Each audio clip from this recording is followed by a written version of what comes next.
alustuseks, kuidas Otepää avastardiga rahule jääd? Täiesti normaalselt võib selle lugeda õnnestunuks, et trahviringil ei pidanud käima ja varupudru ka liigselt ei kasutanud ja sõiduvorm oli ka okei suvise võistluse kohta, nii et väga halba sükest emotsiooni ei tekitanud. Mis järeldusi tänasest stardist võib teha, et järgmistele päevadele kaasa võtta? No homme on pikem ring, võistlus kestab kauem, et jõuvarusid tuleb kindlasti targemini jagada.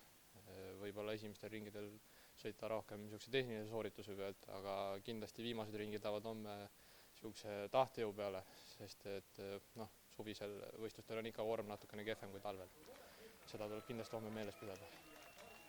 Kui palju see sportlasele annab, et võistlus just kodus toimub? Lisapingeid otsuseid tekitab pigem just, sa ei pea muretsema, et kus sa nüüd pead endast rohkem andma, et sul on see juba automaatselt mälus, et sa tead, kust endast niimoodi rohkem välja võtta ja kindlasti on tiire kõvasti tuttavam ning kõik sellised lisaasjad, pisikesed, mis hakkavad, kui on tippkonkurents, siis vaja medalite eest heidelda, siis need on kindlasti plussiks.